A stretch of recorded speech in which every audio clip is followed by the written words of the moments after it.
திருச்சிற்றம்பலம். முருகப்பெருமான் என்றாலே கையில் வேலுடன் சேவல், மயில் இவைதான் நமக்கு ஞாபகம் வரும்.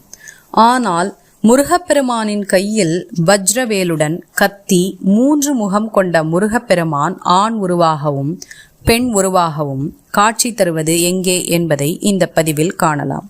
முருகப்பெருமான் எங்குமே பெரும்பாலும் கையில் வேலுடன் காட்சி தருவார். ஆனால் இங்கு 3 வடிவம் கொண்ட முகத்துடன் கையில் கத்தி மற்றும் வஜ்ரவேல் சகிதமாக காட்சியளிக்கின்றார். நாமக்கல் அருகே வேலுக்குறிச்சி என்னும் இடத்தில் கொல்லிமலை அடிவாரத்தில்தான் இந்த முருகப்பெருமான் இவ்வாறு காட்சியளிக்கிறார். இடது புறத்தில் நின்று நாம் முருகனை பார்த்தால் பெண் வடிவமாகவும், வலது பக்கத்தில் நின்று பார்த்தால் ஆண் வடிவமாகவும் தோன்றுகின்றார்.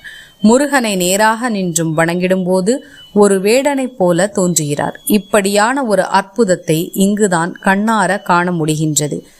இவர் 3.5 அடி உயரமாக காட்சி கொடுக்கின்றார். முருகன் வேடத் தோற்றத்தில் உள்ளதால் தலையில் வேங்கை மலர், கிரீடம், கொண்டை, கொன்றை போன்றவற்றை சூடி, கழுத்தில் ருத்ராட்ச மாலை, காலில் காலணி, வீர தண்டை, இடது கையில் வேல், இடுப்பில் கத்தியுடன் வலது கையில் வஜ்ரவேலுமாக மனதை கொள்ளை கொள்ளும் அழகில் அருள்பாலிக்கிறார் முருகப்பெருமான்.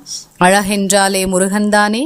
அந்த வேடத் தோற்ற அழகை நீங்களும் கண்ணார கண்டு ரசிக்கலாம். திருச்சிற்றம்பலம்.